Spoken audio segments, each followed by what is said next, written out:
नमस्कार। समाधान इन हिंदी चैनल में आपका स्वागत है। मेरे आज के वीडियो में मैं आपको इंटरमीडिएट एनसीईआरटी का एक बुक जिसका नाम फ्लेमिंगो है, फ्लेमिंगो का मैं आज सेकंड चैप्टर जिसका नाम लॉस्ट स्पिंज है। तो आज के मेरे वीडियो का टॉपिक यही है।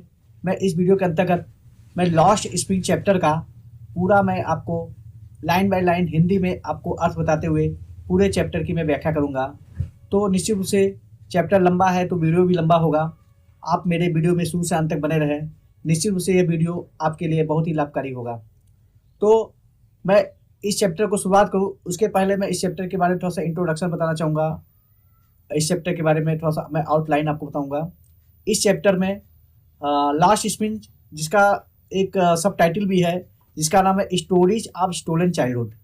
मतलब कि कुछ ऐसे लोग भी होते हैं जिनका जो बचपन होता है वो बहुत ही कष्टमय बीतता है, बहुत ही ज़्यादा कष्ट होता है और वे अपने जीवन का जो सामान्य जीवन होता है वह जी नहीं पाते हैं। तो यहाँ पे जो लेखिका है जिसका नाम एनिस जंग है, एनिस जंग जो लेखिका है वह बताती है कि उनकी मुलाकात कुछ ऐसे बच्चों से होती है जो जिनका बचपन जो था स्टोलन था, मतलब कि उनका बचपन छिन चुका था, उनका बचपन समाप्त हो चुका था क्योंकि उनकी सारी जो ज़िंदगी थी वह बहुत ही कष्टमय बीत रही थी और उनके जीवन में मोनोटोनस यानी कि एक समरसता थी। मतलब कि उनका सुबह उठना, यह कार्य करना, उसके बाद सो जाना, फिर अगले दिन उठना, फिर यह कार्य करना, फिर सो जाना, यानी कि यह मोनोटोनस जो था, इससे जो जीवन होता है उबाऊ हो जाता है, व्यक्ति परेशान हो जाता है, उसको समझ नहीं आता है कि क्या करें। तो यहाँ पे लेखिका जो है वह ऐसे ही दो प्रकार के मतलब जो बालक हैं जिनका मतलब जिसका उसका सामना हुआ, जिनका जो चाइल्डहुड था स्टोलन हो गया था। इसमें एक जो था उसका नाम साहब था, जिसका नाम साहब आलमपुरा था। साहब आलम का अर्थ होता है कि जो किंग ऑफ द वर्ल्ड, मतलब जो संसार का स्वामी हो। लेकिन साहब आलम वह नाम से साहब आलम था, लेकिन उसका जो कार्य था वह गार्बेज यानी कि कूड़ा करकट उठाना था। कूड़ा करकट में से कीमती वस्तुओं को मतलब छांटना और उसको फिर बेच देना, यही उसका मतलब उद्देश्य था। और वह कूड़ा करकट पे ही वो कार्य करता था। दिन भर वह मतलब कि जैसे सुबह वो आता था, कूड़ा करकट बीनता था और फिर दोपहर को वे सभी अपने गैंग के साथ गायब हो जाता था। फिर वह क्या करते थे इसके बारे में लेखिका जो स्पष्ट रूप से कुछ बता नहीं पाती है, लेकिन उसका कहना था कि वह रोज़ जब उठती है तो देखती है कि कूड़ा बीनने वाले हर रोज़ चले जाते हैं, जिनकी उम्र जो थी वह मतलब कि वह अंडर 18 मतलब कि 18 वर्ष से कम थी। वे सभी लोग नाबालिग थे और वे कूड़ा करके बीनते थे और वही उनके जीवन यापन का साधन था। दूसरी जो लेखिका की मुलाकात होती है वो मुकेश नाम के एक व्यक्ति से होती है जो कि फिरोजाबाद में वह चूड़ी बनाने वाले उद्योग में अपने आप को लगाया हुआ था। तो चूड़ी बनाना वाला जो उद्योग होता है वह अगर देखा जाए तो बच्चों के लिए किसी भी प्रकार से लाभदायक नहीं होता है। बच्चे अगर उसमें कार्य करते हैं तो उनका जो जीवन होता है समाप्त हो जाता है और चौपट हो जाता है, क्योंकि जो चूड़ी उद्योग से जो बहुत ही ज़्यादा टेम्परेचर होता है उसको गलाने के लिए, चूड़ी को गलाने के लिए, उसको ढालने के लिए इतने ज़्यादा टेम्परेचर का प्रयोग करते हैं और इतना ज़्यादा रोशनी निकलता है, उससे जो उसमें कार्य करने वाले बच्चे होते हैं वो अपने अक्सर वो अपने आँख की रोशनी जो होती है वह खो देते हैं। और उसके अलावा उनका समय से पहले वो बुढ़ापा आ जाता है और वह बहुत जल्दी ही काल के ग्रास होते हैं, यानी कि उनकी मृत्यु भी बहुत जल्दी हो जाती है। तो इन लोगों का जीवन बहुत ही नारकीय था, बहुत ही कष्टमय था। लेखिका इससे बहुत ही उद्वेलित होती है और वह उनके बारे में अपने इस चैप्टर में लिखती है जो निश्चित रूप से एक मर्मस्पर्शी है। और इसमें अगर हम पढ़ेंगे तो इन बच्चों के जो जीवन है उनके बारे में पता चलता है कि उनका जीवन किस प्रकार कष्ट में बीत रहा था और वे क्या सोचते थे। तो मैं स्टार्ट करता हूँ chapter. Sometimes I find a rupees in the garbage. Sometimes मतलब ये साहब कहता है कि कभी कभी मुझे कूड़े करकट में 1 रुपये मिल जाया करता है। Why do you do this? I asked साहब whom I encounter every morning scourging for gold in the garbage dumps of my neighborhood। तो मैंने साहब से पूछा, जब मैंने हर सुबह इनकाउंटर करती थी, उसको मैं पाती थी कि वह कूड़े करकट में से गोल्ड मतलब यहाँ सोना नहीं है, गोल्ड का मतलब होता है कीमती वस्तुओं को, वह कूड़े करकट के ढेर में से जो कि उसके पड़ोस में था, माय नेबरहुड मतलब जो कि मेरे पड़ोस में था, यानी कि लेखिका के पड़ोस में था, उसके पड़ोस में था। उस कूड़े करकट के ढेर से वह गोल्ड यानी कि कीमती वस्तुओं को ढूंढा करता था हर सुबह। तो हर सुबह वो जब उसको देखती थी तो उसने एक दिन उसको रहा नहीं गया और उसने पूछ ही लिया कि why do you do this, तुम ऐसा क्यों करते हो, मतलब तुम ऐसा क्यों करते हो। मतलब लेखिका जानना चाहिए। साहब left his home long ago, साहब अपना घर को बहुत पहले उसने मतलब लेफ्ट छोड़ दिया था, मतलब वो बहुत पहले अपने घर से वो निकल गया था। Set amidst the green field of Dhaka his home is not even a distance memory.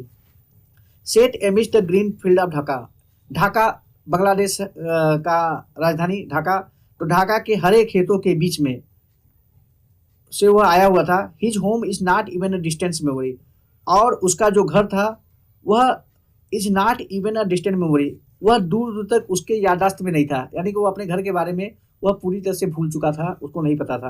यानी कि ढाका के वह इतना पता था कि उसका घर जो है वह बांग्लादेश में पड़ता है, जहाँ पे हरे हरे खेत होते हैं, वहाँ से वह आया हुआ है, लेकिन उसके बारे में जब और पूछा जाता है तो वह बता नहीं पाता है।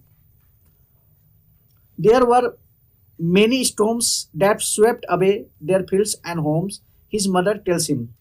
उसने बताया कि उसकी माँ बताया करती है कि वहाँ पे तूफान बहुत आते थे, बहुत सारे तूफान आते थे जो उनके खेतों को और उनके घर को उड़ा दिया करते थे। यानी कि तूफान बहुत ही तबाही लेकर आती थी, जो उनके गाँव को और उनके जो निवास स्थान था जहाँ वो रहते थे वहाँ पे उनका मतलब जैसे इन तूफान के कारण उनको काफ़ी ज़्यादा परेशानियाँ होती है। तो उसकी माँ उसको बताया करती थी।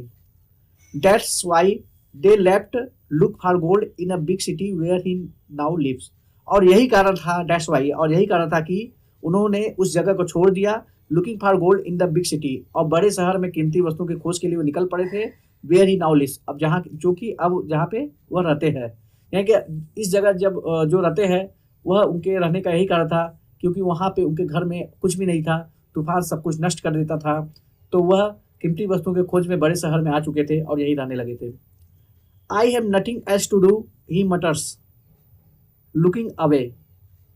जब मैंने उससे पूछा कि तुम ऐसा क्यों करते हो, तो उसने बुदबुदाते हुए कहा I have nothing else to do, कि मेरे लिए कुछ और करने का कोई चीज़ नहीं बचता है। लुकिंग अवे, और वह दूसरी तरफ देख रहा था, मतलब जैसे वह सीधे आंख मिलाकर नहीं देख पा रहा था, इसका मतलब सीधे तौर से उसके आत्मविश्वास में कमी थी, वह आंख मिलाकर नहीं बात कर पा रहा था। तो वह दूसरी ओर देखते हुए उसने कहा कि मुझे और कोई कार्य करने नहीं आता, यानी कि मैं इसके अलावा कोई और अन्य कार्य नहीं कर सकता। Go to school, I said gleefully, realising immediately how hollow the advice must sound. तो मैंने उससे यूं ही कह दिया कि गो टू स्कूल, तुम स्कूल क्यों नहीं जाते। तो तुरंत मैंने यह महसूस किया कि how hollow the advice must sound, कि मेरा जो यह सलाह था उसमें कितना खोखलापन था, कितना हालो था, उसमें उसकी जो आवाज़ थी कितनी खोखली थी। क्योंकि मैं जानती थी कि उसको स्कूल के बारे में कहना बेईमानी होगा, वो निश्चित रूप से अगर मैं कहूँगी कि वह स्कूल क्यों नहीं जाता, तो यह कोई बात नहीं हुई, क्योंकि मेरी आवाज़ में खोखलापन स्पष्ट रूप से दिखाई दे रहा था। There is no school in my neighbourhood, when they build one I will go. तो वह उसने जवाब दिया कि मेरे आसपास कोई भी स्कूल नहीं है, जब वे मतलब स्कूल का निर्माण करेंगे तो मैं जाऊंगा। यानी कि उसने इस बात को टाल के करते हुए कहा कि मेरे आसपास स्कूल नहीं है, और जब अगर स्कूल कोई बनेगा तो मैं स्कूल पढ़ने जाऊंगा। तो उसने लेखिका के प्रश्नों का जवाब इस प्रकार से दिया। If I start a school will you come, I ask half joking. मैंने हाफ जोकिंग मतलब कि आधे तौर पर मैंने हंसते हुए कहा, यानी कि मेरे बातों में मुस्कुराहट था, मैंने हंसते हुए कहा कि यदि मैं कोई स्कूल बनाऊँ तो क्या तुम आओगे, यानी कि अगर कोई स्कूल का निर्माण करूँगी तो क्या तुम पढ़ने आओगे। Yes he says smiling broadly. तो वह ब्रॉडली स्माइलिंग ब्रॉडली मतलब बहुत ज़्यादा मुस्कुराते हुए वो कहता है हाँ में जवाब देता है। उसने कहा कि यदि आप स्कूल का निर्माण करेंगी तो वह स्कूल में पढ़ने अवश्य आएगा।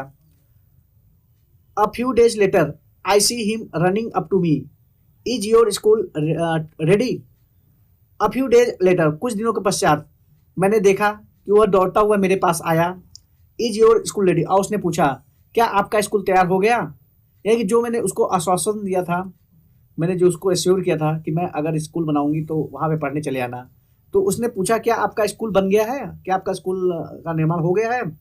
It takes longer to build a school, I say embarrassed at having made a promise that was not meant. It takes longer to build a school, तो मैंने कहा कि स्कूल बनने में बहुत समय लगता है।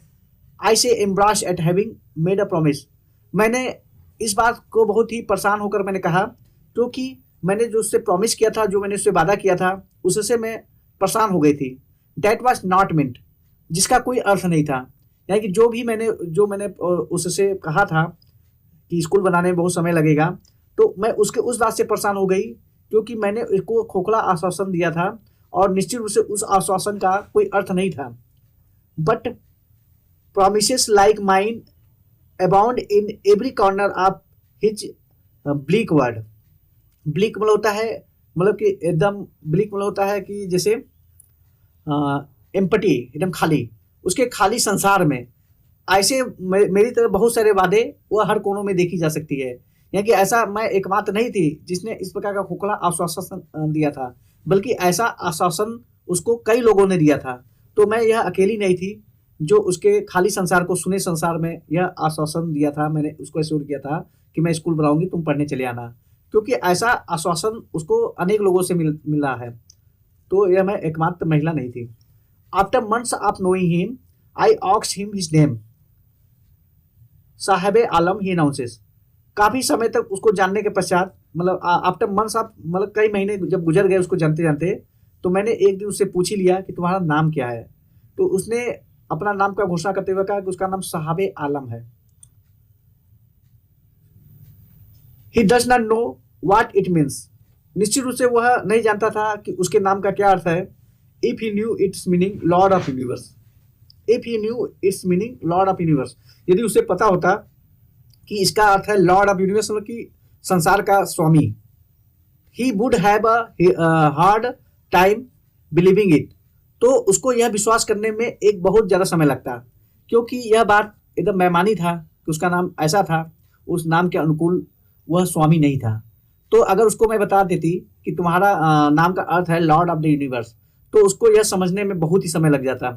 अनेवर of what his name represent, he roams the streets with his friends, an army of barefoot boys who appear like the morning birds and disappear at noon. Unaware of what his name, मतलब कि उसका क्या नाम था, उसका नाम क्या प्रकट करता है, उससे अनभिज्ञ होकर he roams the street with his friends, वह अपने दोस्तों के साथ गलियों में टहला करता था। And army of barefoot boys, वह उसके जो दोस्त थे वह नंगे पाँव वाले बच्चों का एक समूह था, एक फौज था। Who appear like the morning birds, जो सुबह की चिड़िया के भांति दिखाई देते थे। एंड डिसअपीयर एट नून, और दोपहर में वे गायब हो जाते थे। Over the months I have come to recognise each of them, मतलब महीने के समाप्ति होते होते मैं सभी लोगों को पहचानने लगी थी। उनमें से प्रत्येक बच्चों को मैं पहचानने लगी थी, बाई फेस मैं सभी लोग को जानने लगी थी। Why aren't you wearing chappals, I asked one, तो मैंने एक लड़के से पूछा, एक बच्चे से पूछा कि why are you not wearing chappals, तुम चप्पल क्यों नहीं पहने हो, तुम चप्पल क्यों नहीं पहन रहे हो। तो my mother did not bring them down from the self, he answer simply, तो उस बच्चे ने एकदम साधारण रूप से जवाब दिया कि मेरी माँ जो है उसे अलमारी से बाहर नहीं निकालती है।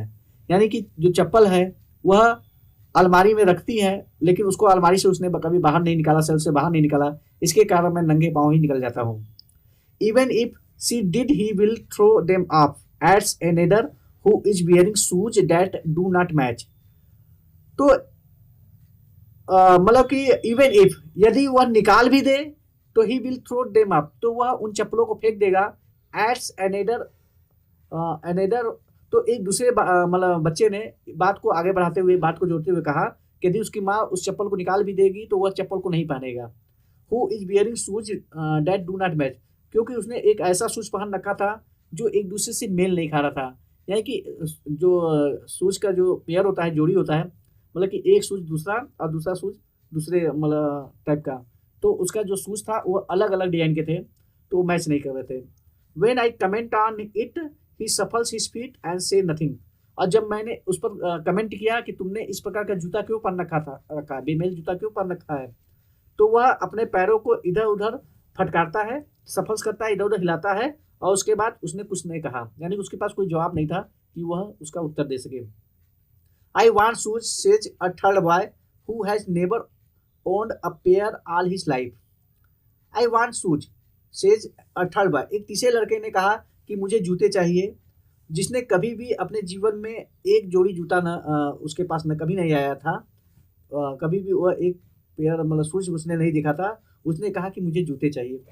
Travelling across the country I have seen children walking barefoot in cities on village roads. तो यहाँ लेखिका कहती है ट्रेवलिंग अक्रॉस द कंट्री, मैं इस देश के दौरा में मैंने देखा, आई have seen children walking barefoot, कि मैंने बहुत सारे बच्चों को देखा जो नंगे पाँव टहलते थे, इन सिटीज शहरों में, ऑन विलेज रोड और गांव के सड़कों पर। It is not lack of money but tradition to stay barefoot is an explanation. It is not lack of money, मतलब कि नंगे पाँव होना यह पैसे की कमी के कारण नहीं था, बल्कि यह परंपरा हो गई थी। टू स्टे बेयरफुट मतलब नंगे पाँव रहने की परंपरा बन गई थी। इज वन एक्सप्लानेशन, यही उसका एकमात्र व्याख्या था कि ऐसा नहीं था कि उनके पास पैसा नहीं था, वे जूते नहीं खरीद सकते थे, बल्कि वे जूते को पहनना ही नहीं चाहते थे, चप्पल को पहनना ही नहीं चाहते थे। उनका एकमात्र एक्सप्लानेशन यही था, क्योंकि यह एक परंपरा बन गई थी, नंगे पाँव रहेंगे तो इनसे उनकी गरीबी झलकेगी। I wonder if this is only an excuse to explain away a perpetual state of poverty. I wonder, मुझे इस बात पे आश्चर्य होता है, if this is the only an excuse to explain away perpetual state of poverty, क्या यह एकमात्र एक बहाना है कि हमेशा गरीब बने रहने का। तो हमेशा गरीब बने रहने का शायद यह एक बहाना हो कि वे जूते को पहनना नहीं चाहते हैं, क्योंकि अगर वे अच्छे जूते का धारण करते हैं, अच्छे चप्पल को पहनते हैं, तो लोग उनको गरीब नहीं समझेंगे, उनको पुअर नहीं समझेंगे। तो वह इस परंपरा को बनाए रखना चाहते हैं कि वो गरीब बने दिखना चाहते हैं, इसलिए वे जूतों को या चप्पल को धारण नहीं करते हैं। I remember a story a man from Udupi once told me. तो I remember a story a man, तो मुझे एक व्यक्ति की कहानी याद आती है, from Udupi once told me, जो कि उडुपी से था। उसने एक बार मुझसे बताया था, as a young boy he would go to school past an old temple where his father was a priest. तो वह बताया करता था कि जब वो छोटा था, तो जब वो स्कूल जाता था तो वह एक पुराने मंदिर से गुजरता था, जहाँ पे उसके पिता एक पुजारी थे, जहाँ पे उसके पिता पुजारी थे, उस मंदिर से गुजरता था। He would stop briefly at the temple and pray for a pair of shoes. वह ही वुड स्टॉप ब्रीफली, वह कुछ क्षण के लिए वहाँ रुक जाता था, मंदिर पर रुक जाता था, and pray for a pair of shoes, और वह जूते के जोड़ों के लिए वो प्रार्थना करता था, मतलब भगवान से प्रार्थना करता था कि काश भगवान उसको एक जोड़ी जूता दे दे, क्योंकि उसको जूते की आवश्यकता है। 30 years लेटर, 30 साल बाद, I visited his town and the temple, मैं दोबारा उसके मतलब टाउन में गई और उस मंदिर को मैंने देखा, which was now drowned in an air of desolation, और वह जो टेम्पल था वह अब एयर ऑफ डिजोलेशन मतलब वह सुनसान, वह एकदम सुनसान हो चुका था, मतलब कि वहाँ पे वह मंदिर जो था वह सुनसान हो गया था। In the backyard where lived the new priest there were red and white plastic chair, मैंने उस मंदिर के पीछे मैंने देखा जहाँ पे उसका वहाँ पे एक नया पुजारी रहता था, मतलब उस मंदिर में रहने वाला जो पुजारी था वह बदल चुका था, उसके जगह एक दूसरा पुजारी आ गया था। There were red and white plastic chair, वहाँ पे लाल और सफ़ेद रंग के प्लास्टिक की कुर्सियाँ लगी हुई थी। अ young boy dressed in a grey uniform wearing socks and shoes arrived painting and through his bag school bag on the folding bed. तो वहाँ पे क्या कर रहा है, अ young boy dressed in a grey uniform, तो उसने देखा कि एक छोटा लड़का जिसने ग्रे मतलब स्लेटी रंग का यूनिफॉर्म पहन रखा था, मतलब यूनिफॉर्म का होता है मतलब स्कूल का जो ड्रेस होता है वो पहन रखा था। वियरिंग सॉक्स, उसने मोजे पहन रखे थे, एंड शूज और जूते पहन रखे थे। अराइव पेंटिंग, वो हाँफते हुए आता है, and through his school bag on the folding bed, और उसने फोल्डिंग बेड पर अपना स्कूल बैग को फेंक दिया, पटक दिया। Looking at the boy I remember the prayer another boy had made to the goddess when he had finally got a pair of shoes. Let me never lose them. तो looking at the boy, जब मैंने उस बच्चे की ओर देखा, I remember the prayer, तो मुझे उस प्रार्थना की याद आ गई। Another boy had made to the goddess, जिसे एक दूसरे लड़के ने मतलब गॉडेस देवी के सामने देवी के सामने उसने बनाया था। When he had finally got a pair of shoes, उसकी प्रार्थना शायद सफल हो गई थी और उसको अंत में एक जोड़ी शूज मिल ही जाता है। मतलब कि जो लड़के ने बहुत साल पहले प्रार्थना किया था भगवान से कि उसको एक पेयर शूज हो जाए, तो उसका पिता भी पुजारी था और इस लड़के का पिता भी पुजारी है। उसके पास एक पेयर शूज नहीं था, वन पेयर शूज नहीं था, लेकिन इस लड़के के पास वन पेयर शूज है, यानी कि उसकी प्रार्थना अंततः स्वीकार कर ली गई है। Let me never lose them, अब मुझे उससे वापस नहीं खोना है। The goddess had granted his prayer, देवी ने उसकी प्रार्थना को स्वीकार कर लिया है। Young boys like the son of the priest now wore shoes, और नौजवान छोटा लड़का जो कि पुजारी के लड़के की भांति था, उसने जूते पहन रखे थे। But many others like the rag pickers in my neighbourhood remain shoeless, लेकिन बहुत सारे ऐसे लोग जैसे ये रैक पिकर्स, मतलब ये जो कूड़ा करकर बिनने वाले जो मेरे पड़ोस में थे, वो अभी भी शूजलेस थे, अभी भी उनके पास जूतों की कमी थी। My acquaintance with the barefoot rag pickers leads me to Seemapuri, a place on the periphery of Delhi 8 mile away from its metaphorically. My acquaintance with the barefoot rag pickers, मेरा जान पहचान इस नंगे पाँव वाले जो कूड़ा करकर बिनने वालों से थी, उसने मुझे सीमापुरी ले जाती है। मतलब कि यह जो संबंध था, इसका संबंध सीमापुरी से था, तो मुझे सीमापुरी की याद आती है। अ place on the periphery of Delhi, जो कि दिल्ली के परिसीमा, जो कि एक ऐसा जगह था जो दिल्ली के परिसीमन से लगता था। 8 माइल्स अवे फ्रॉम इट, और वह दिल्ली से कई मील दूर था। मेटामॉर्फिकली, मतलब कि भौतिक रूप से वह दिल्ली से काफ़ी दूर था। Those who live here are squatters who came from Bangladesh back in 1971। Those who live here, और वे लोग जो यहाँ पर रहते थे वह आर स्क्वाटर्स, वे स्क्वाटर्स में होता है इलीगल, मतलब कि वे लोग अवैध लोग थे। हु केम फ्रॉम बांग्लादेश, जो कि बांग्लादेश से आए हुए थे बैक इन 1971, मतलब कि 1971 में वे बांग्लादेश वापस लौट आए थे। ये सभी लोग स्क्वाटर्स थे, ये सभी लोग इलीगल थे, अवैध थे, तो अवैध रूप से ये भारत में निवास करने लगे थे। Saheb's family is among them, Saheb का परिवार भी उनके बीच में से एक था। Seemapuri was then a wilderness, Seemapuri उस समय जंगल हुआ करता था। It still is but it is no longer empty, it still is मतलब कि अब भी सीमापुरी नितान थी, जंगल ही है, लेकिन it is no longer empty, लेकिन अब ये खाली नहीं है, क्योंकि यहाँ पे जगह जगह कुछ निर्माण हो चुके हैं। इन structure of mud with roofs of tin and terrapolin, divide of sewage, drainage or running water, leave 10,000 rag pickers. In structure of mud, mud कीचड़ से बने हुए स्ट्रक्चर, मतलब घरों में, विथ रूफ्स ऑफ टीन, जिनके जो छत तो हैं वह टीन के या फिर टेरापाउलिन, मतलब कि टीन के या जो कैनवास होता है उसका वह उनका छत बना होता था। और डिवाइड ऑफ सीवेज, और इनके घरों के पास सीवेज नहीं होता था, नाली मतलब कि पानी की निकासी का कोई साधन नहीं था। कोई ड्रेनेज नहीं था। आर रनिंग वाटर, और बहते हुए पानी का कोई स्रोत नहीं था। लीव 10,000 रैक पिकर्स, और वहाँ पे कुल 10,000, लगभग 10,000 कूड़ा करकट बिनने वाले लोग रहते थे। मतलब कि इनका जो रहन सहन था वह ऐसा था कि वहाँ पे पानी की निकासी का कोई साधन नहीं था, और वे वहीं पर, मतलब कि जो गंदगियाँ होती है वहीं पर जमी होती है, बदबूदार जगह पे वे रहते थे।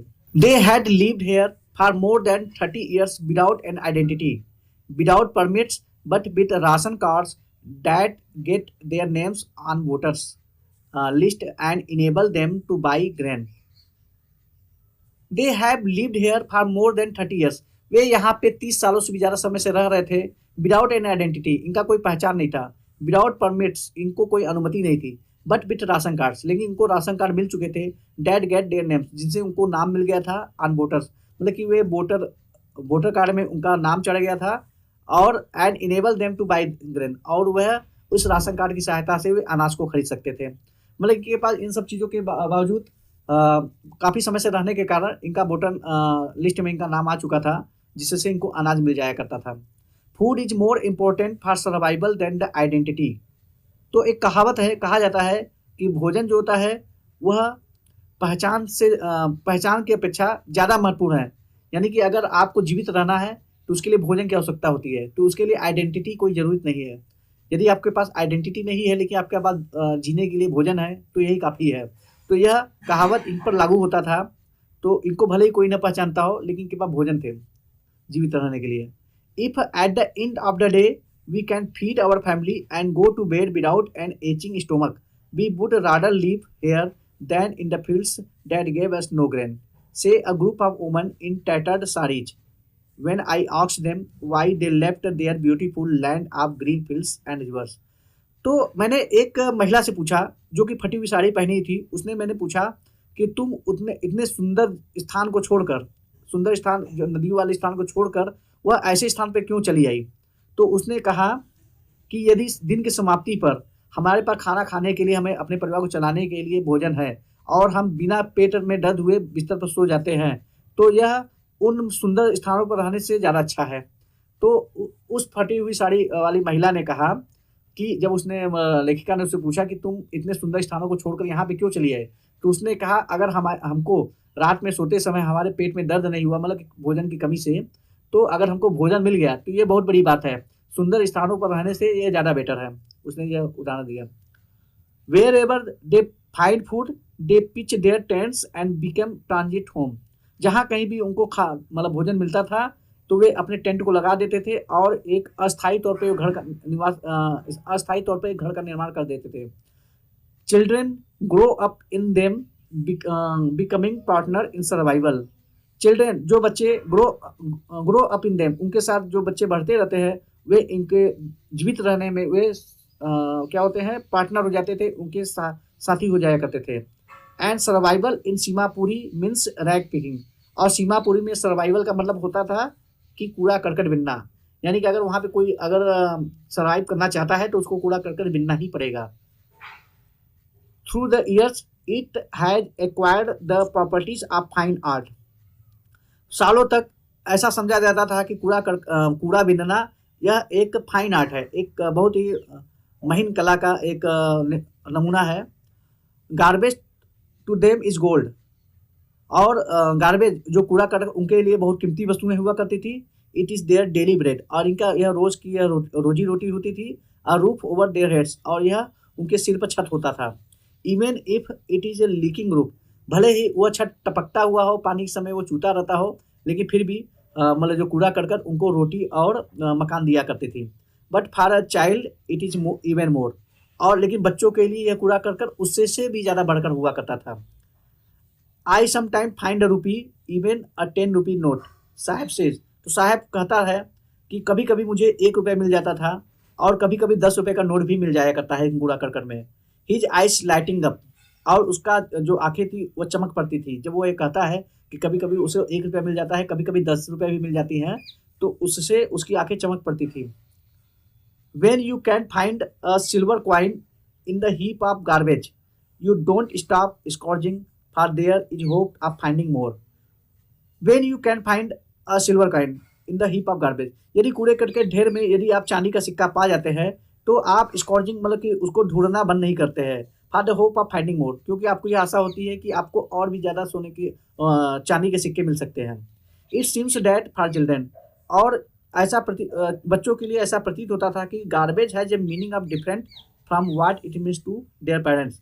कि कूड़ा करकट का अर्थ जो उनके माता पिता समझते थे उनसे अलग था। मतलब उनके माता पिता के लिए कूड़ा करकट जो था वह मतलब कि रोजी रोटी का वह जरिया था, लेकिन बच्चों के लिए उससे ज़्यादा महत्वपूर्ण था क्योंकि बच्चे उसमें नोट भी मिल लेते थे, सिक्के भी उनको मिल जाया करते थे।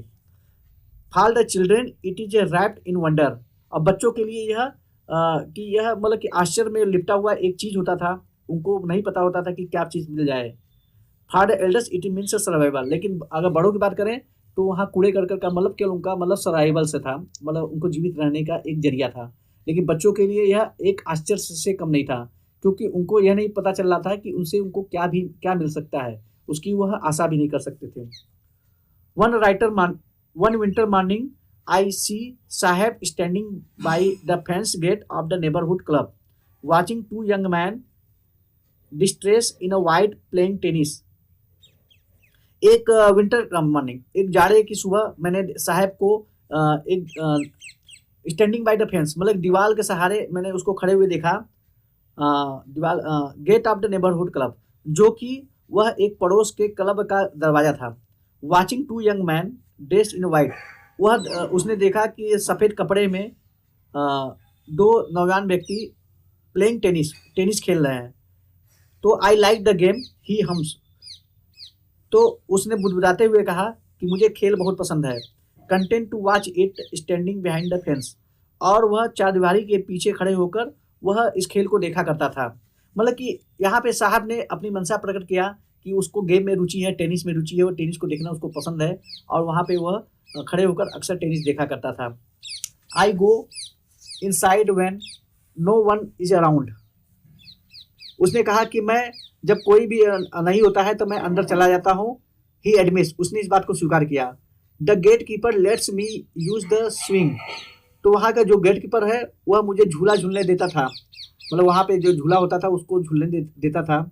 साहब two is wearing tennis shoes that look strange over his discoloured shirt and shorts, साहब जिसने टेनिस का शूज पहन रखा था वह लुक स्ट्रेंज, वह बहुत ही विचित्र दिख रहा था। ओवर हिज डिसकलर्ड शर्ट, मतलब कि उसके बेरंग जो शर्ट के कपड़े थे और जो शॉर्ट्स जो पैंट था, छोटे मतलब पैंट थे, उस पर वह बहुत ही विचित्र लग रहा था, यानी कि वो कहीं से भी अच्छा नहीं लग रहा था।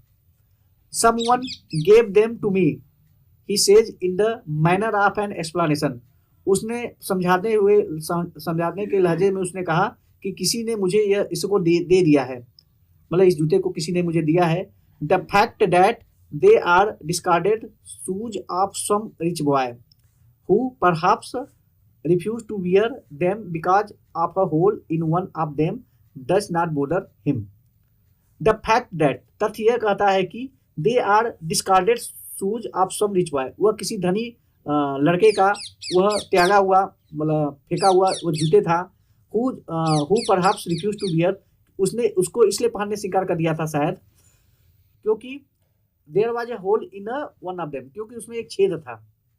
डज नॉट बॉदर हिम, लेकिन यह छेद उसको परेशान नहीं कर रहा था, मतलब कि वह इस छेद से परेशान नहीं होता था। For one who has walked barefoot even shoes with a hole is a dream come true, क्योंकि किसी के लिए हु हैज वॉक्ड बेयरफुट, जो नंगे पांव टहला करता है, even shoes with a hole is a dream come true, उसके लिए अगर एक छेद वाला जूता मिल जाता है तो वो किसी स्वप्न को सत्य होने से कम नहीं है, यानी कि वह किसी भी मतलब कि ऐसे रैक पिकर का स्वप्न सच हो सकता है यदि वो उसको छेद वाला भी जूता मिल जाता है तो। But the game he is watching so intently is out of his reach, लेकिन जो खेल को वह इतने इरादे पूर्वक देख रहा था, is out of his reach, वह उसके पहुंच से दूर था, यानी कि वह किसी भी तरह उस खेल को नहीं खेल सकता था, वह उसके योग्य नहीं था। This morning Saheb is on his way to the milk booth, इस सुबह साहब इज ऑन हिज वे, साहब अपने रास्ते पे था, टू द मिल्क बूथ, मतलब वह दूध ले जाने वाले रास्ते पर था, वो दूध लेने जा रहा था। In his hand is a steel canister, उसके हाथ में एक स्टील का एक लोहे का कनस्टर था। I now work in a tea stall down the road, he says pointing in the distance, उसने दूर इशारे करते हुए कहा कि अब वह एक टी स्टॉल पे काम करता है जो नीचे रोड पे है। I am paid 800 rupees and all my meals, उसने बताया कि मुझे इसके लिए 800 रुपये मिलते हैं और मुझे भोजन मिलता है। Does he like the job, I asked, तो मैंने पूछा क्या तुम उसको यह नौकरी पसंद है। His face I see has lost the carefree look, तो मैंने देखा उसका जो चेहरा था वह केयर फ्री मतलब वो लापरवाही की दृष्टि से में वो खो गया था, यानी कि इसका मतलब कि शायद उसको अपना यह जो व्यवसाय था वो पसंद न हो। The steel canister seems heavier than the plastic bag he would carry so lightly over his shoulder, मैंने देखा कि जो स्टील कनिस्टर जो था वह उस प्लास्टिक के बैग से ज़्यादा भारी था जो उसके कंधे पर रहा करता था जब वो कूड़े करकट को बीनता था, यानी कि इसका मतलब कि यह जो व्यवसाय था उसके उस व्यवसाय से अधिक कठिन प्रतीत हो रहा था। द बैग वाज हिज, क्योंकि जो प्लास्टिक का बैग था वो उसका अपना था, लेकिन ये जो स्टील का कनस्टर है उसका अपना नहीं है। The canister belongs to the man who owns the tea shop, क्योंकि ये कनस्टर जो था वो उस व्यक्ति से संबंधित था जो चाय की दुकान का मालिक था। Saheb is no longer his own master, Saheb अब अपना मालिक नहीं था, मतलब कि वह गुलाम बन चुका था, वह एक ऐसी जगह काम करने लगा था जो कि उसका अपना नहीं था, वो दूसरे के यहाँ काम करने लगा था। I want to drive a car, मैं कार चलाना चाहता हूँ। Mukesh insist on being his own master. अब यहाँ पे लेखिका का सामना एक दूसरे लड़के से होती है जिसका नाम मुकेश था। तो मुकेश ने अपनी इच्छा जाहिर की, उसने कहा कि मुझे कार चलाना पसंद है, मैं कार चलाना चाहता हूँ। तो Mukesh insist on being his own master, Mukesh जो है वह अपना मालिक बनने के लिए वह इंसिस्ट था, मतलब वह प्रतिबद्ध था। I will be a motor mechanic he announces, उसने घोषणा किया कि वह एक मोटर मैकेनिक बनना चाहता है, वह मोटर बनाने का जो गैरेज खोलना चाहता है। Do you know anything about cars, I asked, तो मैंने उससे पूछा क्या तुम कार के बारे में कुछ जानते हो। I will learn to drive a car, तो उसने कहा कि मैं कार चलाना सीख जाऊंगा।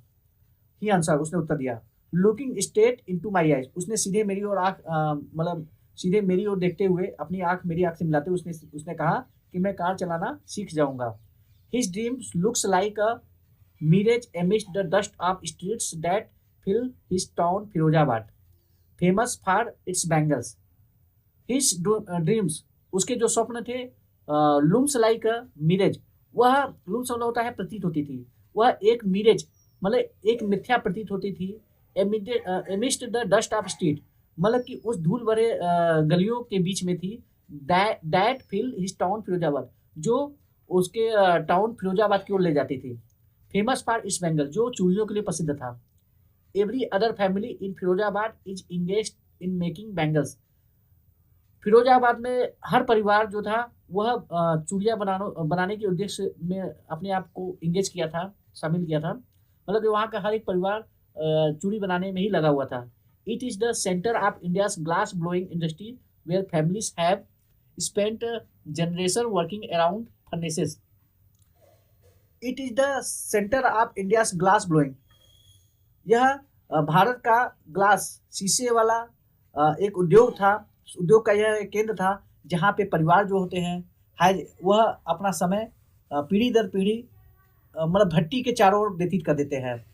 वेल्डिंग ग्लास, और वह शीशों को जोड़ते हैं। Making bangles for all the women in the land it seems, और ऐसा प्रतीत होता था जैसे वह मतलब इस भूमि पर रहने वाली प्रत्येक औरतों के लिए चूड़ियाँ बनाना चाहते हैं, मतलब कि वहाँ पे सभी लोग चूड़ी बनाने के उद्योग में व्यस्त रहते हैं, और ऐसा लगता है पूरे संसार के महिलाओं की जो चूड़ियाँ है यहीं से जाती है। Mukesh families is among them, Mukesh family is among them, Mukesh का परिवार उनके बीच में था, मतलब उन्हीं लोगों में से एक था। None of them know that it is illegal for children like him to work in the glass furnaces with high temperatures in dingy cells without air and light, that the law if enforced could get him and all those 20,000 children out of the hot furnaces where they slog their daylight hours, often losing the brightness of their eyes. Mukesh का परिवार उन परिवारों में से एक था। None of them no, कोई उनमें से कोई नहीं जानता था कि it is illegal for children, कि यह बच्चों के लिए यह इलीगल है, यह अवैध है। To work in the glass furnaces, मतलब कि ग्लास फर्नेसेस मतलब कि शीशे की भट्टियों में यह कार्य करना उनके लिए इलीगल था। विथ हाई टेम्परेचर, जहाँ पे बहुत ही ज़्यादा तापमान हुआ करता था। इन डिंजी सेल्स, मतलब कि डिंजी मतलब होता है काल कोठरी में, मतलब कि जहाँ पे रोशनी भी नहीं पहुँचती है। विदाउट एयर एंड लाइट, जहाँ पे हवा भी नहीं होता है, रोशनी भी नहीं होती है, ऐसे मतलब जगह काम करना यह इलीगल था। दैट द लॉ, और कानून यही था, if enforced could get him and all those 20,000 children out of the hot furnaces.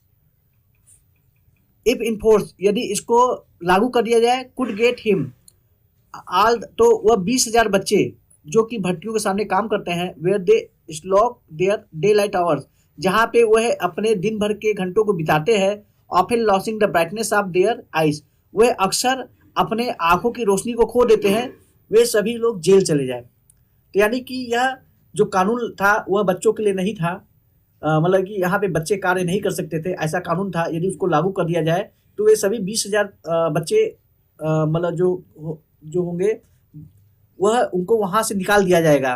वहाँ से निकाल दिया जाएगा जहाँ पे वो अपना दिन भर का समय व्यतीत करते हैं और वहाँ पे काम करते करते उनकी आंखों की रोशनी चली जाती है। Mukesh eyes beam as he volunteer to take me home. Mukesh की आंखों की जो रोशनी थी, एस ही वॉलंटियर, उसने इस प्रकार से मुझसे मतलब याचना किया था कि मुझे उसके घर जाना पड़ा।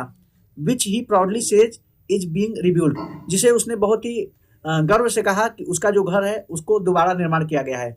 मतलब उसके आग्रह करने पर, मुकेश के आग्रह करने पर मैं उसके घर चली गई।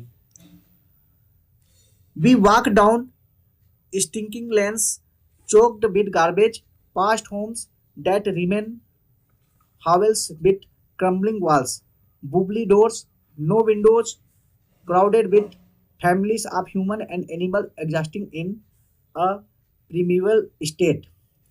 We walk down stinking lanes. हम स्टिंकिंग बोलता है स्मेली, मतलब कि हम दुर्गंध युक्त गलियों से गुजरते हैं। चोक्ड विद गार्बेज, जो कि कूड़े करकट से दम घुट रहा था जहाँ पे। पास्ट होम, घरों से गुजरते हुए।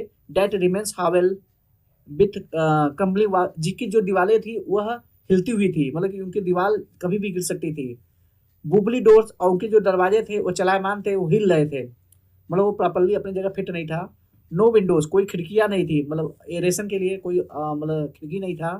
Crowded with families of humans and animals, और वहाँ पे मनुष्य और जानवर एक साथ रहते थे। को जस्टिन इन अ प्रीमियर स्टेट, ऐसा लगता था जैसे वह प्राचीन काल के लोग हों, जहाँ पे पशु के साथ साथ मनुष्य भी रहते हैं। He stops at the door of one such house, वह ऐसे ही एक घर के दरवाजे के सामने वो खड़ा हो जाता है। बैंक्स अ बोबली आयरन डोर, और वह मतलब कि एक हिलते हुए लोहे के दरवाजे को ढकेल को खोलता है अपने पैर से। एंड पुशेस इट ओपन, और उसको ढकेल को खोल देता है। We enter a half built shack, हम एक आधे बने हुए एक झोपड़ी में प्रवेश करते हैं जो कि पूरी तरह से बना नहीं था। In one part of it thatched with dead grass, और जिसका एक भाग जो था उस पर मतलब कि डेड ग्रास, मतलब कि मरी हुई जो सूखी हुई जो घास थी उससे उसको ढका गया था। Is a firewood stove over which sits a large vessel of sizzling spinach leaves, और दूसरी तरफ मैंने देखा कि एक फायरवुड स्टोव, मतलब लकड़ी का एक चूल्हा था जहाँ पे लकड़ी जल रहा था, और उस पर एक बड़ा सा बर्तन रखा गया था जिसपे मतलब कि जो पालक था, वह पालक की पत्तियां जो थी वह सिजलिंग मतलब उबल रही थी जल। On the ground in a large aluminium platters are more chopped vegetables, और मैंने देखा ऑन द ग्राउंड, मतलब कि जमीन पर मैंने देखा कि इन अ लार्ज एल्युमिनियम प्लाटर, मतलब कि एक बड़े से एल्युमिनियम के बर्तन में आर मोर चॉप्ड वेजिटेबल, जिसमें और भी ज़्यादा कटी हुई सब्जियां रखी हुई थी। A frail young women is cooking the the evening meal for the whole family. A frail young, एक कमजोर नौजवान महिला जो कि परिवार के सभी लोगों के सदस्यों के लिए वह शाम का भोजन बना रही थी। Through eyes filled with smoke she smile, उसके जो आँख थे वह धुआं से भरा हुआ था और वह मुस्कुराती है। She is the wife of Mukesh elder brother, वो मुकेश के बड़े भाई की पत्नी थी। Not much older in years, she has begun to command respect as the bahu, the daughter in law of the house, already in charge of 3 men, her husband Mukesh and their father. Not much older in years, जो वह मुझसे उम्र में अधिक साल बड़ी नहीं थी। She has begun to command respect as a bahu, और उसे बहू का सम्मान उसको मिलना शुरू हो गया था। Daughter in law of the house, वह घर की बहू थी। Already in charge of 3 men, जिस पर पहले से ही 3 लोगों का बोझ था, उसके पति का, मुकेश का और उसके पिता का। मतलब कि वह अपने घर की बहू थी और उस पर 3 लोगों का बोझ था। वह उम्र में मुझसे ज़्यादा बड़ी नहीं थी, लेकिन वह मुझसे काफ़ी बड़ी दिख रही थी। When the older man enters, she gently withdraws behind the broken wall and brings her wheel closer to her face. जब द ओल्डर मैन इंटर्स, जब बूढ़ा व्यक्ति अंदर प्रवेश करता है तो वह तेजी से वह टूटे हुए दीवार के पीछे चली जाती है। And brings her veil closer to her face, और वह तेजी से अपना जो घूंघट था उसको अपने चेहरे पर उसको ले लेती है। As a custom demands, daughter in law must veil their faces before male elders. जैसा कि एक प्रथा था कि जो घर की बहुएं होती है वह अपने बड़े जो नर मतलब मेल होते थे, पुरुष होते थे, उनके सामने वह अपने चेहरे को ढक कर रखती थी। तो ऐसा ही वो कस्टम के अनुसार वो करती है। In this case the elder is an impoverished bangle maker. और इस मामले में the elder is an impoverished bangle maker कि यहाँ बड़ा व्यक्ति कौन था, वह एक गरीब चूड़ी बनाने वाला था। Despite long years of hard labour, first as a tailor then a bangle maker, he has failed to renovate a house, send his 2 sons to school despite long years of hard labor। मतलब कि सालों तक वो उसने कठिन परिश्रम के बावजूद, फर्स्ट एज टेलर, पहले वह टेलर हुआ करता था, मतलब लोगों के कपड़े बनाता था, सीखता था। देन अ बैंगल मेकर, उसके बाद वह चूड़ी बनाने लगा था। He has failed to renovate house, और वह घर की मरम्मत करने में असफल रहा, उसको फिर से वो नवीनीकरण नहीं करा पाया। Send his 2 sons to school, वह अपने 2 बच्चों को स्कूल भी नहीं भेज पाया। All he has managed to do to teach them what he knows, और वह उसने जो कुछ भी उसने मैनेज किया वह यह था कि वह उनको यह सिखाया कि the art of making bangles, की चूड़ियाँ कैसे बनाई जाए। यानी कि यहाँ पे जो बूढ़ा व्यक्ति है वह केवल अगर कुछ वह सिखा पाया, अपने बच्चों को कुछ सिखा पाया, तो केवल चूड़ियाँ बनाने सिखा पाया, उसके अलावा वो कुछ नहीं सिखा पाता है। वह पहले टेलर हुआ करता था, उसके बाद वो चूड़ी बनाने वाला हो गया, लेकिन वह कठिन परिश्रम मतलब करने के बावजूद भी वह अपने घर की मरम्मत नहीं करा पाया, और वह केवल अपनी कला ही अपने बच्चों को सिखा पाता है। इट इज हिज कर्म his destiny, says Mukesh grand mother who has watched her own husband go blind with the dust from polishing the glass of bangles. It is his कर्म his destiny, says Mukesh grandmother. Mukesh की दादी ने कहा कि यह सब कर्म की बात है, यह भाग्य की बात है। Who has watched her own husband go blind, वह एक महिला थी जिसने अपने पति को अंधे होते हुए उसने देखा था। with the dust of polishing the glass of bangles, जो कि वह जो चूड़ियों की जो ग्लास को पॉलिश किया करता था, उसके धूल से वह अंधा हो गया था। उसने अपने पति को अंधा होता हुए देखा था, यानी कि उसके दादाजी। Can a God given lineage ever be broken, तो यहाँ का can a God given lineage ever be broken, क्या यह ईश्वर द्वारा प्रदत्त जो यह पूर्वजों की जो चीजें थी, क्या उसको तोड़ी जा सकती है? यानी कि जो लोग चूड़ियाँ बनाते हैं वो चूड़ियाँ ही बनाएंगे, क्या इस परंपरा को तोड़ी जा सकती है? सी इम्प्लाइज, उसने मतलब आग्रहपूर्वक कहा, born in the cost of bangles maker they have seen nothing but bangles, यदि वह चूड़ी बनाने वाले लोगों की जाति में अगर कोई व्यक्ति पैदा होता है तो वह केवल चूड़ी बनाना ही सीखेंगे और उसके अलावा कुछ नहीं जानेंगे। In the house, in the yard, in every other house, every other yard, every street in Firozabad, चाहे वह अपने घर में हो, चाहे वह बगीचे मतलब यार्ड में अपने आंगन में हो, चाहे दूसरे घर में हो, चाहे दूसरे घर के आंगन में हो, हर जगह फिरोजाबाद के हर गलियों में केवल चूड़ियाँ ही चूड़ियाँ बनती हैं। Spiral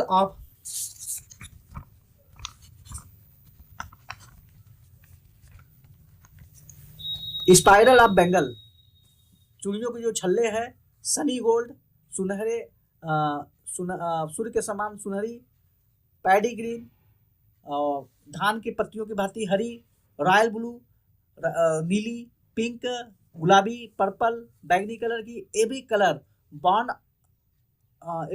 out of the 7 colours, और हर वह रंग जो कि 7 रंगों से बनता हो, ऑफ द रेनबो, मतलब कि वह इंद्रधनुष की जो 7 रंगों से बनता हो। लाई इन मोल्ड्स इन अनकेम्प्ड यार्ड, वह मोल्ड उसको माउंट किया गया था और इन अनकेम्प्ड यार्ड, और उसे यार्ड में उनके मतलब कि आंगन में उसको रखा गया था, यानी कि वहाँ पे हर प्रकार की हर रंग की चूड़ियाँ देखी जा सकती है।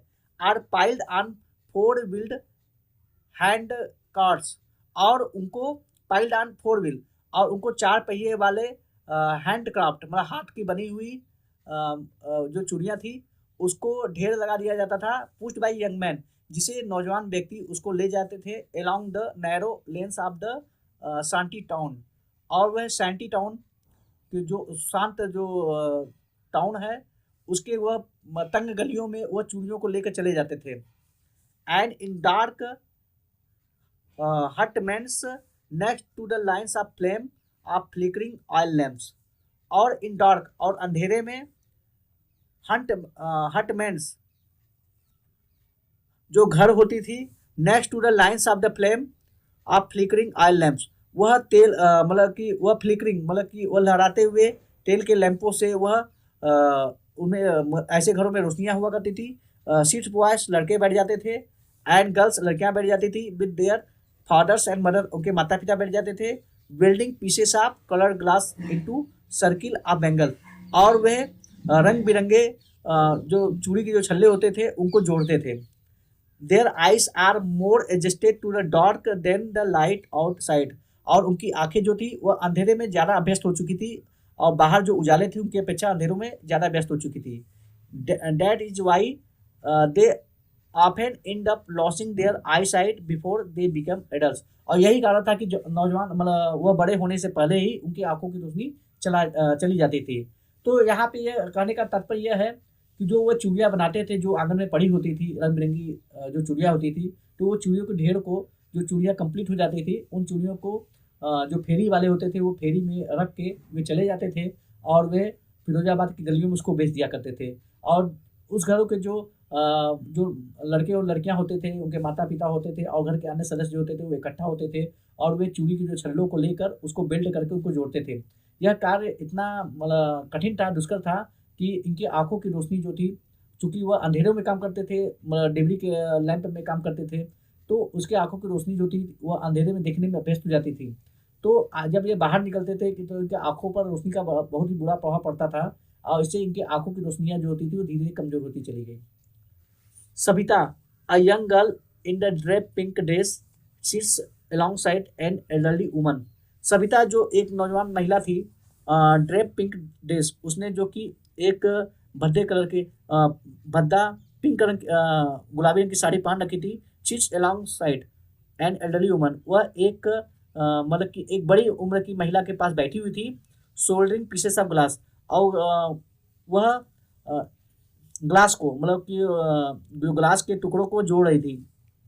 As her hand move mechanically like the tongs of a machine, और उसके जो हाथ थे वह एक यंत्रवत इस प्रकार से चल रहा था जैसे मशीन के जो टंग्स होते, जो भुजाएं होती जैसे कार्य करता है, उसके हाथ तेजी से कार्य कर रहे हैं, चूड़ियों को जोड़ रहे थे। I wonder if she knew the sanctity of the bangles she help make, मुझे इस बात का आश्चर्य होता है कि क्या वह मतलब कि चूड़ियों की पवित्रता को जानती है, जो जिसको वह बना रही है, क्या उनकी पवित्रता को, चूड़ी की जो होलीनेस है, क्या उसको वह जानती है। It symbolise an Indian women's suhaag, auspiciousness in marriage, कहा जाता है कि जो चूड़ियाँ होती है वह भारतीय महिलाओं का सुहाग का प्रतीक होता है, और यह शादी विवाह में इसको शुभ माना जाता है। It will dawn on her suddenly one day when her head is draped with a red veil, her hands dyed red with henna, and red bangles rolled in onto her wrist.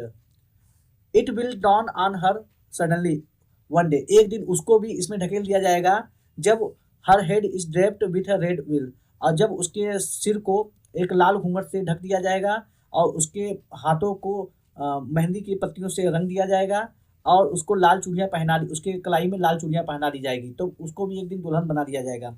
C will then became a bride, और उसके बाद वह दुल्हन बन जाएगी। Like the old woman beside her who became one many years ago, ठीक उसी तरह उस बूढ़ी महिला की तरह जो कि सालों पहले यहाँ पे विवाह करके यहाँ पे दुल्हन बन के आई थी, उसी तरह उसका भी विवाह रचा दिया जाएगा। She still has a bangle on her wrist, और उसके हाथ में भी चूड़ियाँ होंगी।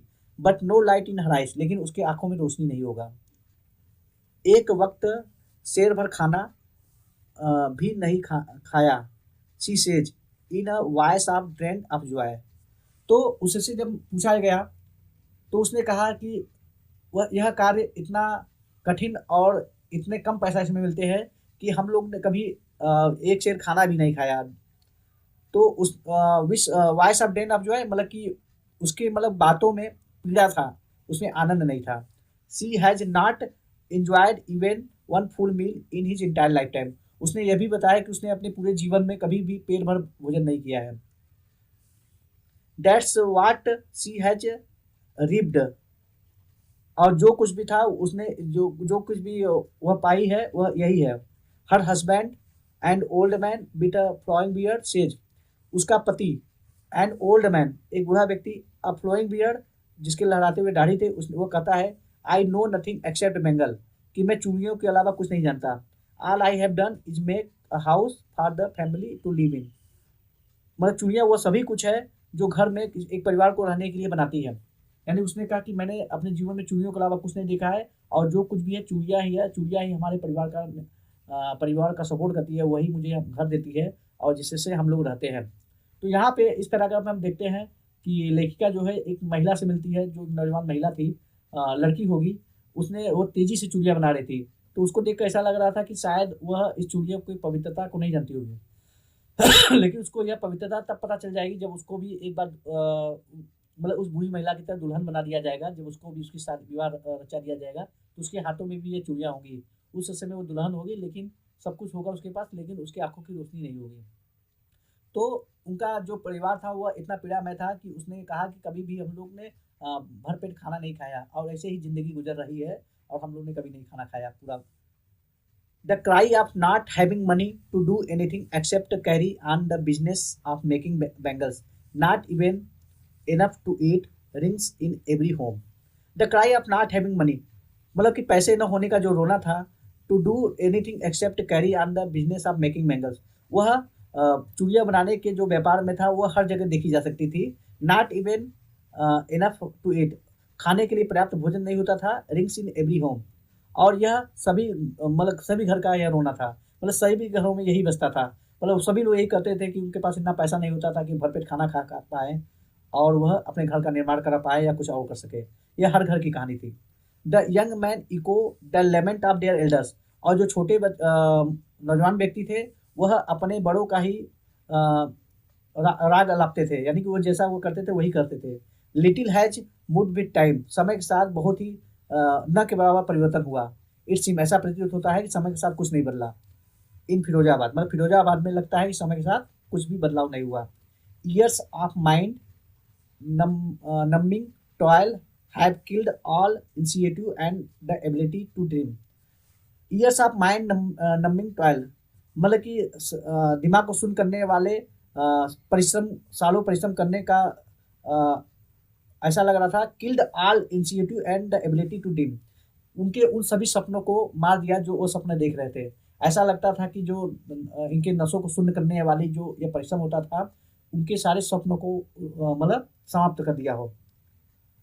Y not organise your self in to a cooperative, I ऑक्स a group of young man who have fallen in to the vicious circle of middle man who trapped their father and forefathers. तो मैंने एक व्यक्ति से पूछा कि तुम अपना कोऑपरेटिव, मतलब कि तुम अपना सहकारी समिति क्यों नहीं बना लेते, तुम लोग स्वयं अपना कुछ बना क्यों नहीं लेते, कोई मतलब संगठन तैयार कर लो, कोई कोई ग्रुप बना लो। I asked a group of young man, मैंने नौजवान व्यक्तियों के समूह से पूछा। Who have fallen into the vicious circle of middle man, जो कि एक बिचौलिए के जाल में वो लोग फंसे हुए थे। Who trapped their fathers and forefathers, जिसने उसके पिता और उनके मतलब पूर्वज थे उनको मतलब पहले से ही वो फंसा रखे थे, यानी कि वो पहले से ये जो मिडिल मैन थे उनको अपने काबू में कर रखा था। तो मैंने पूछा कि तुम लोग अपना सहकारी समिति क्यों नहीं बना लेते।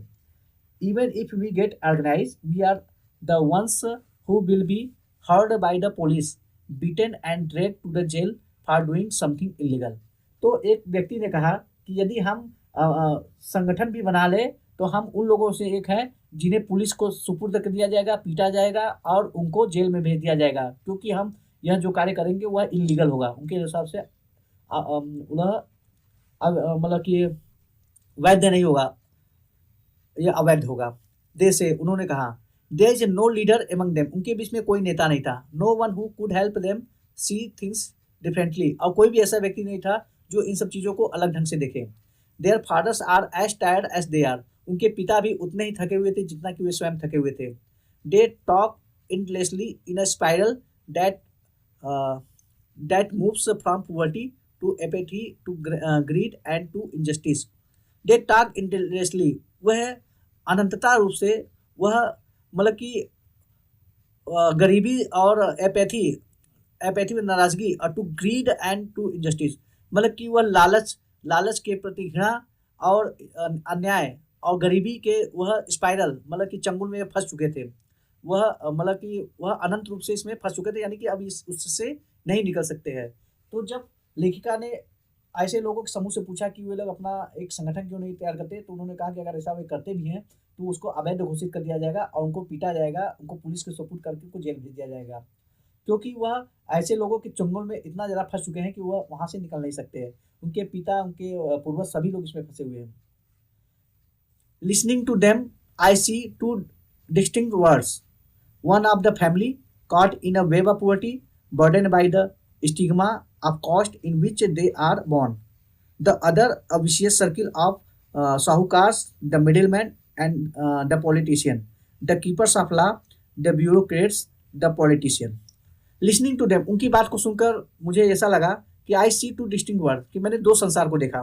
One of the family, एक ऐसे परिवार को देखा, caught in a web of poverty, जो गरीबी के जाल में फंसे हुए हैं, burden by the stigma of caste, वह ऐसे मतलब जाति से बंधे हुए हैं इन भी जिसमें दे आर बाउंड, जिसमें वे पैदा हुए हैं, मतलब कि वो चूड़ी बनाने की जाति में अगर पैदा हुए हैं तो इससे बन चुके हैं। The other a vicious circle of साहूकार, और दूसरा मैं वर्ड देखती हूँ साहूकारों की, मिडिल मैन बिचौलियों की, द पुलिस मैन पुलिस की, कीपर्स ऑफ लॉ और कानून के ज्ञातों की, कानून के जो ज्ञाता थे उनकी, द ब्यूरोक्रेट्स अफसरशाही की, एंड द पॉलिटिशियन और पॉलिटिशियन मतलब कि जो राजनीतिज्ञ थे उनका। तो उनका मतलब अलग संसार था और इनका अलग संसार था। मतलब फिरोजाबाद में दो तरह के संसार देखे जा सकते हैं। Together they have imposed the baggage on the child that he can not put down. Together साथ साथ they have imposed the baggage on the child, उन्होंने मतलब कि यह बोझ जो है वो बच्चों पर डाल रखा था, that they can not put down, जिसे वे रख नहीं सकते। यानी कि बच्चों पर जो यह चूड़ी बनाने का जो बोझ है डाल दिया गया था, उस बोझ को हटाया नहीं जा सकता था। Before he is aware he accept it as natural as his father, इससे पहले उनको कुछ पता हो चलता, वह उसको उतना ही स्वाभाविक देखते हैं जितना कि उसके माता पिता देखते हैं, उसके फादर देखते हैं। यानी कि वह बड़े होने से पहले ही वह समझ जाते थे कि चूड़ी बनाना ही अब उनके नियति में है। To do anything else would mean to dare, to do anything else, अगर वो कुछ अतिरिक्त करते हैं तो इसका मतलब कि वो इसका मतलब कुछ साहस करना होगा। And daring is not part of his growing up, और डेयरिंग जो साहस करना उनके बढ़ने का मतलब कि वह भाग नहीं था। यदि उनको बढ़ना है तो किसी प्रकार का साहस या किसी प्रकार हिम्मत करने की दिखाने की आवश्यकता नहीं है। When I sense a flash of it in Mukesh I am cheered, और जब मैंने मतलब कि इस प्रकार का रोशनी जब मैंने मुकेश में देखा, साहस करने का एक भाव मैंने मुकेश में देखा, तो मैं बहुत ज़्यादा प्रसन्नचित हुई, क्योंकि मैंने मुकेश में देखा कि मुकेश में कुछ अलग सोचने की क्षमता थी, कुछ वह अलग सोचता था, कुछ हट के सोचता था। तो जब मैंने मुकेश में देखा कि वह मतलब मोटर मैकेनिक बनना चाहता है, तो मुझे बहुत प्रसन्नता हुई, क्योंकि वह इन परिवार से अलग सोच रहा था। I want to be a motor mechanic he repeats, उसने अपनी बात को दोहराते हुए कहा कि मैं मोटर मैकेनिक बनना चाहता हूँ। He will go to a garage to and learn, वह गैरेज जाएगा और इन सब मोटर बनाना सीखेगा। But the garage is a long way from his home, लेकिन गैरेज जो है उसके घर से काफ़ी दूर पर है। आई विल वॉक, तो उसने कहा कि मैं चला जाऊँगा। ही इंसिस्ट, और वो अपनी बात पे अड़िग रहा। Do you also dream of flying a plane, तो मैंने उससे पूछा क्या तुम हवाई जहाज को भी उड़ाने का मतलब सपना देखते हो। ही सडनली साइलेंट, तो वह अचानक शांत हो जाता है। नो ही सेज, उसने कहा नहीं, वह हवाई जहाज नहीं उड़ाना चाहता। स्टारिंग एट द ग्राउंड, वह नीचे जमीन की ओर देख रहा था। In his small murmur there is an unembarrassment that has not yet turned into regret. In a small murmur, एक बहुत ही धीमी बुदबुदाहट में, देयर इज एन एम्ब्रासमेंट, एक प्रकार की परेशानी में देख सकती थी, that has not yet turned into regret, जो कि अभी तक पछतावे में नहीं बदला हुआ था। रिग्रेट में नहीं बदला हुआ था, पछतावे में नहीं बदला था। He is content to dream of cars that he sees hurtling down the streets of his town. Few airplanes fly over Firozabad. He is content to dream of car. वह उन कारों के बारे में स्वप्न देखने में संतुष्ट, अपने आप को संतुष्ट मानता था। That he sees hurtling down the streets of his town, जो उसके कस्बों में दौड़ा करती हैं। Few airplanes fly over Firozabad, और कुछ हवाई जहाज भी फिरोजाबाद के ऊपर से उड़ा करते हैं, वह उनको भी देखता है। तो यह इस प्रकार इस चैप्टर की समाप्ति होती है। तो यहाँ पे हम देखते हैं कि लास्ट पैराग्राफ में मतलब कि यहाँ पे देखा जाता है कि जो चूड़ी बनाने वालों का जो मकर जाल था इतना ज़्यादा होता है कि उसमें बहुत सारे लोग इसमें इन्वॉल्व रहते हैं। तो यहाँ पे 2 प्रकार का संसार था। एक संसार गरीबों का था जो चूड़ी बनाते थे, और दूसरा संसार था जिसमें राजनीतिक थे, पुलिस के लोग थे और बिचौलिए थे, और भी बहुत सारे अफ़सर लोग थे जो इसमें शामिल थे। वे लोग नहीं चाहते थे कि किसी प्रकार वे इस दलदल से निकल पाएँ। तो इनका जो सोच था वह चूड़ी बनाने तक ही था, उसके ऊपर ये नहीं सोच पाते थे। लेकिन यहाँ पे जो मुकेश नाम का जो लड़का है उसकी जो थिंकिंग है कुछ अलग है, कुछ अलग सोचता है। वह मोटर मैकेनिक बनना चाहता है। इससे लेखिका को बहुत प्रसन्नता होती है कि कम से कम एक लड़का तो ऐसा सोचता है जो यहाँ से निकलना चाहता है, जो कुछ अलग सोचता है। तो उसने उससे पूछा कि क्या उसका ख्वाब कुछ और बड़ा है, कुछ और वो करना चाहता है, क्या वो हवाई जहाज़ को भी उड़ाना चाहता है? तो उसने कहा कि वह ऐसा नहीं करेगा, केवल वह कार तक ही सीमित है, क्योंकि कार जो होते हैं उसके कस्बों से गुजरते हैं। और रही बात हवाई जहाज़ की, तो इक्के-दुक्के हवाई जहाज़ जो उसके क्षेत्र से गुजरते हैं, जिस पर वो ध्यान नहीं देता है। तो यहाँ पे हम देखते हैं कि यहाँ पे लेखिका ने 2 प्रकार के मतलब जो बच्चों के बारे में बताया है। एक बच्चे जो थे कूड़े-करकट बीनने वाले थे, और दूसरे जो बच्चे होते हैं जो कि बैंगल्स इंडस्ट्री से जुड़े थे। तो अगर हम किसी का भी जीवन देखेंगे तो किसी का जीवन आसान नहीं था, सरल नहीं था, दोनों का जीवन बहुत ही कठिन था। लेकिन जो मुकेश और साहब नाम के जो बालक थे, उनसे बातचीत करने पर उनके बारे में लेखिका को पता चलता है। उसको लेखिका ने अपने इस अनुभव को इस चैप्टर में प्रस्तुत किया है। तो निश्चित रूप से आपको ये चैप्टर समझ में आ गया होगा। अब हम आपसे विदा वीडियो में बस इतना ही। आशा करते हैं आपको मेरा यह वीडियो पसंद आया होगा। यदि आपको मेरा यह वीडियो पसंद आया है तो मेरे इस वीडियो को लाइक कीजिए, अपने दोस्तों के बीच में शेयर कीजिए। और यदि अभी तक आपने मेरे चैनल समाधान इन हिंदी को सब्सक्राइब नहीं किया है तो मेरे चैनल समाधान इन हिंदी को सब्सक्राइब करें। साथ ही साथ बेल आइकन को दबाकर मेरे आने वाले लेटेस्ट वीडियो का नोटिफिकेशन अपने मोबाइल में, लैपटॉप या टैबलेट जो भी आप यूज़ करते हैं उसमें चालू कर लें। कल चालू न कर लें। यदि आपको इस वीडियो पर या मेरे किसी अन्य वीडियो पर आपको कोई सुझाव देना हो, कोई कमेंट देना हो तो निश्चित रूप से कमेंट बॉक्स में कमेंट लिखिए। मैं कमेंट बॉक्स से कमेंट को पढ़ता हूं और उसी का अनुरूप अपना वीडियो बनाने का प्रयास करता हूं ताकि आपको एक बेहतर वीडियो उपलब्ध करा सकूं। यदि इसी प्रकार के मेरे अन्य वीडियो को भी देखना चाहते हैं तो मेरे चैनल समाधान इन हिंदी को हैशटैग कीजिए। यदि आप मेरे चैनल को हैशटैग करते हैं तो आप डायरेक्ट मेरे चैनल तक पहुँच जाएंगे। वहाँ आपको ढेर सारे प्ले मिलेंगे, ढेर सारे वीडियो के प्ले लिस्ट, जहाँ से आप अपने पसंद के अनुसार, अपनी आवश्यकता के अनुसार प्लेलिस्ट का चयन कर सकते हैं और उसमें का वीडियो देखकर आप लाभान्वित हो सकते हैं।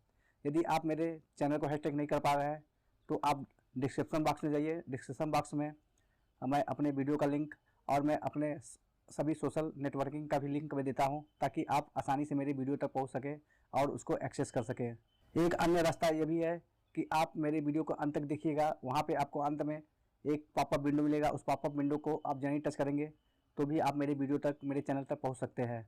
और नहीं तो इस वीडियो के आरंभ में शुरू में आई बटन आता रहता है, उस आई बटन को आप प्रेस करेंगे तो निश्चित रूप से आप मेरे चैनल तक, मेरे वीडियो तक पहुंच सकेंगे। तो अब मैं विदा लेता हूं। अगली बार फिर मिलेंगे एक नए वीडियो, एक नए टॉपिक के साथ। तब तक के लिए नमस्कार।